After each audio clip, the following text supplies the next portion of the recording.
রহমানকে শুভেচ্ছা। আমাকে মন্ত্রী করায় শুভেচ্ছা। তারেক রহমানকে শুভেচ্ছা। আমাকে মন্ত্রী করায় শুভেচ্ছা। তারেক রহমানকে শুভেচ্ছা। এদিকে তাকান, সময় নিয়েন না বেশি কোন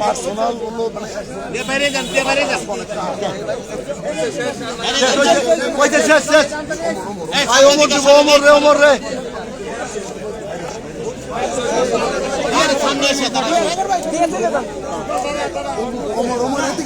এইদিকে সবাই দিকে আমি তোমাদের প্রতি অনুরোধ থাকবে, তোমরা কোনো খারাপ কাজে লিপ্ত হবে না। তোমরা তোমাদের আমি কি চাই, আমি কিভাবে চলছি সেইভাবে তোমাদের চলতে হবে। সেভাবে যদি তোমরা চলো তাহলে তোমরা আমার সাথে থাকতে পারবা। সেভাবে না চলো কিন্তু তা পারবা না। অনেক কিছু ঘটিয়েছো, অনেক অকারেন্স করেছো। এখন থেকে তোমরা সতর্ক হয়ে যাও। আমাদের প্রাইম মিনিস্টার চাচ্ছে দেশটাকে একটা সুন্দর পরিবেশে ফিরে আনা, বিশেষ করে যাতে কোন রকমের চাঁদাবাজি বা দুর্নীতি মুক্ত দেশ করতে চাচ্ছে। আমাদের সেখানকে সবাইকে ভূমিকা রাখতে হবে। উনার পক্ষে একা কিছু করা সম্ভব না। যদি আমরা পুরো বাংলাদেশের প্রতিটা নাগরিককে সচেতন হতে হবে এবং আমরা যারা তার কর্মী তাদের চিন্তা করতে হবে, বুঝতে হবে আমাদের প্রাইম মিনিস্টার কি চাচ্ছে, আমাদের সেভাবে কাজ করতে হবে। এবং মানিকগঞ্জবাসীর প্রতি তার অনেক আস্থা, অনেক বিশ্বাস, যার কারণে আজকে আমি এই জায়গায় দাঁড়াতে পারছি, তোমাদের সামনে কথা বলতে পারছি। তোমাদের সেভাবে কাজ করতে হবে, আপার সম্মান যেন নষ্ট না হয়।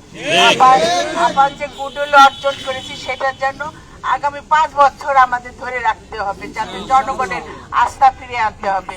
জনগণ যেন আমার উপর আস্থা রাখে, যে আস্থার কারণে আজকে কিন্তু জনগণ আমাকে ভোট দিয়েছে। জনগণের ভোটে কিন্তু আজকে আমি এখানে দাঁড়িয়েছি। আর আরেকটা জিনিস তোমাদের মনে রাখতে হবে, এখন আমি জনপ্রতিনিধি, শুধু কিন্তু এক দলের না, আমি কিন্তু সারা যারা আমাকে ভোট দেয় নাই তাদেরও কিন্তু আমি জনপ্রতিনিধি। যারা ভোট দিয়েছে তাদেরও, যারা আমাকে ভোট দেন না তাদেরও। সুতরাং তোমাদের সেইভাবে চলতে হবে। কোনো রকম কাউকে কোনো কটূক্তি করা যাবে না। যে অন্যায় করবে সে শাস্তি পাবে, কিন্তু মানুষের সাথে কখনো এমন কোনো কাজ করা যাবে না যাতে দলের সুনাম নষ্ট হয়। তো তোমাদের প্রতি আমার একটাই অনুরোধ থাকবে, আমরা যেন মানিকগঞ্জে সুন্দর আইনের সুশাসন ফিরে আনতে পারি। কেউ যেন বলতে না পারে রিতার ছেলেপেলেরা চাঁদাবাজি করে, এটা যেন কেউ না বলতে পারে। এইভাবে আমাদের সবাইকে কাজ করতে হবে।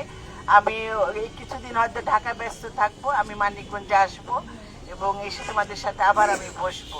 তোমরা আমি যেভাবে দিক নির্দেশনা দিব, যেভাবে আমি চাচ্ছি তোমরা মানিকগঞ্জকে সেভাবে করো, কারণ আমিও একা কিন্তু মানিকগঞ্জের ফিরে আনতে পারবো না। তোমরা যদি আমার সাথে না থাকো, তোমরা যদি নিজেদের পরিবর্তন না করো, আমার পক্ষেও কিন্তু মানিকগঞ্জে সুশাসন ফিরে আনা সম্ভব হবে না।